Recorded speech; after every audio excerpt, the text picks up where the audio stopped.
대한민국, 동아시아, 아시아를 넘어 더 거대한 관점에서 바라본다면 우리는 지구라는 하나의 행성에서 살고 있습니다.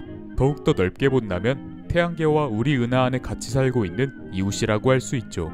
화성과는 스케일의 이야기는 여기까지만 해보고, 이렇게 거대한 우주 배경에서 바라본 지구는 너무나도 작은 파란 행성이고 기술의 발달로 전 세계가 실시간으로 소식을 주고받을 수 있는 상황이 되어서 지구촌이라는 단어가 탄생한 것 같기도 합니다.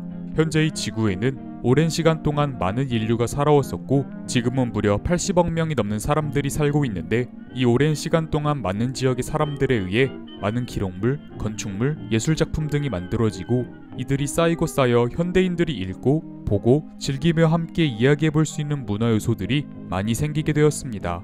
9번째 이야기가 될 오늘은 지구촌에 대하여 간단하게 나눠보도록 하겠습니다.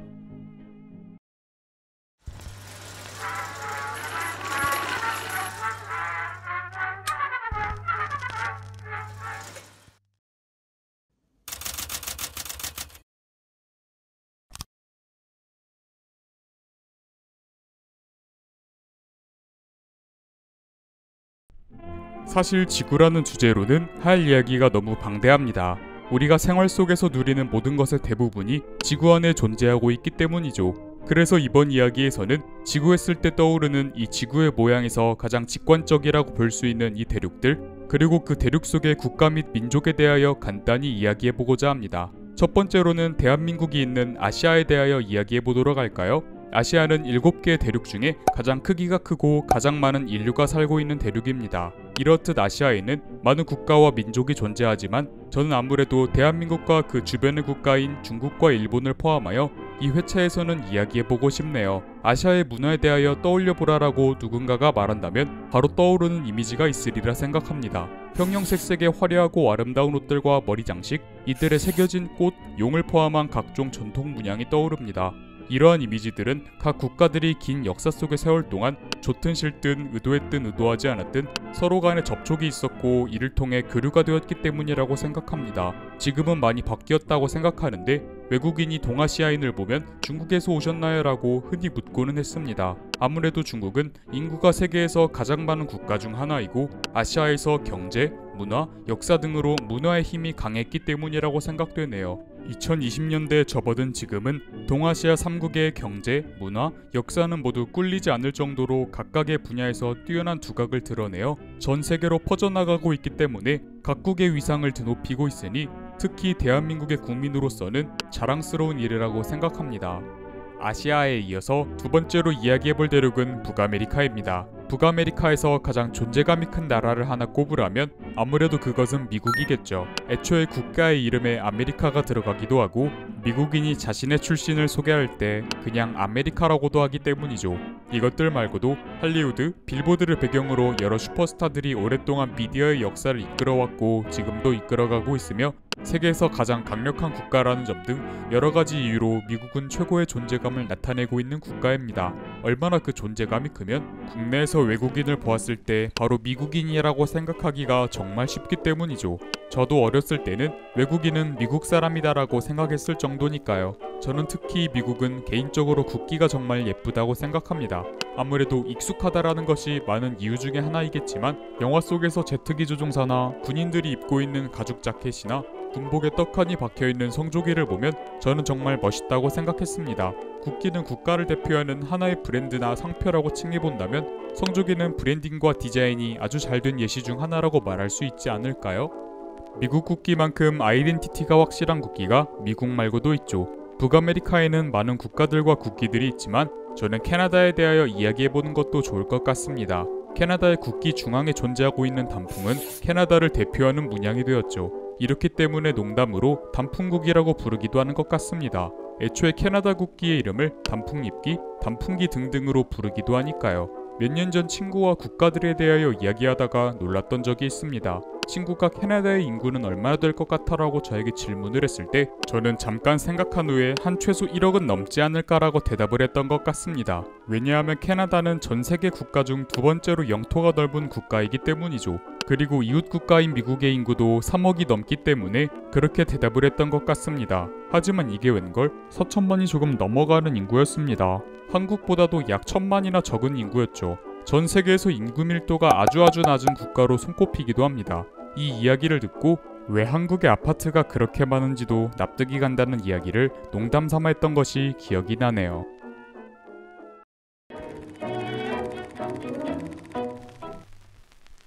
북아메리카에 대하여 살펴보았다면 시선을 남쪽으로 옮겨 남아메리카로 가봅시다. 남아메리카 하면 떠오르는 대표적인 국가는 어디가 있을까요? 아무래도 저에게는 브라질이 가장 먼저 떠오르네요. 브라질 하면 또 무엇이냐? 축구 이야기를 빼놓고 브라질을 이야기할 수 있을까요? 브라질의 축구 황제 펠레, 호돈신 호나우두 외에도 지금까지도 레전드로 여겨지는 선수들이 아주 많이 있습니다. 브라질을 대표하는 축구 선수들을 뽑는 것만 해도 상당히 어렵네요. 대표 선수를 대표하는 대표 선수를 뽑아야 할 지경입니다. 각종 리그를 시간마다 챙겨보지 않고 경기 결과나 하이라이트만 챙겨보는 정도지만 많은 전설의 선수들이 떠오르는 것은 브라질이 남미의 축구를 대표하는 나라이기 때문이라고 말씀드릴 수 있겠네요. 그런데 요즘에는 축구의 신 또는 축구 그 자체로 불리는 메시가 있는 라이벌 아르헨티나에게 조금은 밀린다고 이야기를 할 수 있을까요? 아무래도 2024년 지금 2022 월드컵 우승은 그 어떤 타이틀보다 무게감이 있기 때문이죠. 축구 이야기만 하면 약간 아쉬울 수 있겠는데요. 브라질에는 삼바 축제가 있습니다. 브라질의 축구를 삼바 축구라고 할 만큼 축구와 더불어 브라질을 대표하는 요소 중 하나이죠. 현재는 브라질을 대표하는 음악, 춤이라고 말씀드릴 수 있겠습니다. 빠르고 흥겨운 리듬과 더불어 화려하고 아름다운 의상들은 우리의 귀와 눈을 모두 즐겁게 합니다. 이번에는 유럽으로 가봅시다. 유럽에는 쟁쟁한 국가들이 정말 많고 아무래도 인류의 역사를 살펴보면 온 대륙을 구석구석 다니며 영향을 끼친 대륙이라고 말씀드릴 수 있기에 한두 나라만 선택하기가 정말 어렵습니다. 하지만 이들 중에서도 하나를 선택해보라면 아무래도 영국이죠. 한때는 각 대륙에 영토를 아주 많이 갖고 있어서 해가 지지 않는 나라라고 불렸으니까요. 신사와 여왕, 즉 로열 패밀리가 떠오르는 이미지를 갖고 있는 국가입니다. 영국 외에도 스페인, 네덜란드 등 군주제를 유지하는 국가들이 있지만 현 시대에 존재하는 왕을 떠올려보라고 한다면 바로 영국이 떠오르는 것을 보니 국가의 이미지 메이킹이 정말 잘된 케이스라고 생각합니다. 각종 유럽이나 귀족 가문을 배경으로 한 창작물을 만들 때 배경이 되기도 하니까요. 영국 영어 또한 그 이미지 메이킹에 큰 역할을 차지하는 요소라고 생각되는데요. 수준 높은 언어 교육을 받았고 교양이 있으며 젠틀한 이미지가 각인되어 있는 언어이기 때문이라고 생각합니다. 미국 국기인 성조기와 마찬가지로 영국의 국기인 유니언 잭은 옷을 포함한 많은 상품들에 적용되어 있는 모습을 쉽게 찾아볼 수 있습니다. 이유 어쨌든 유명한 국가의 상징물이기에 사람들에게 많이 노출되었었고 그로 인해 익숙해진 결과라고 저는 생각되네요.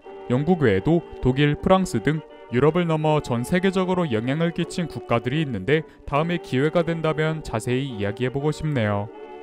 다음은 아프리카입니다. 아프리카는 아시아에 이어 두 번째로 면적이 넓은 대륙이죠. 10억 명이 훌쩍 넘는 인구가 살고 있습니다. 아프리카를 살펴보면 국가를 나누는 경계선 중 직선이 상당히 많은 것을 알 수 있습니다. 슬프게도 서구 열강들에 의해 지도에 죽죽 선을 그어 만들어진 경계선이기 때문이죠.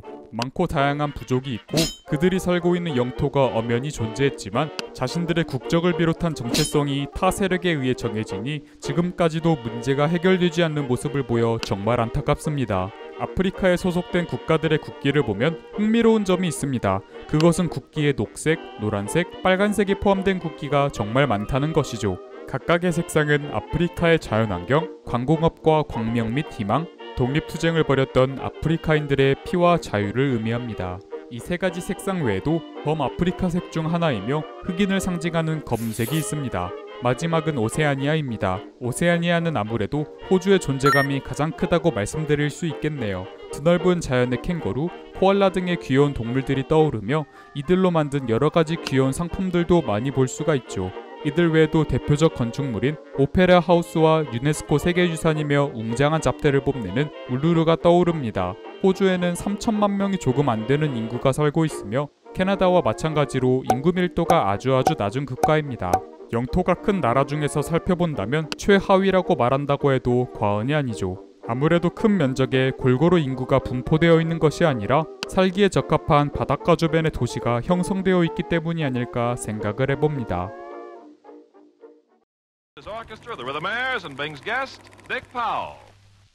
오늘은 지구를 이루고 있는 대륙 중에 남극을 제외한 6가지 대륙과 그 안에 속해 있는 몇몇 국가들과 그들의 특징에 대하여 아주 간단하게 살펴보았습니다. 원래 여러가지 언어와 문화를 좋아하는 저이기에 드넓은 지구촌에 대하여 말씀드릴 수 있는 기회가 되어서 정말 좋았습니다.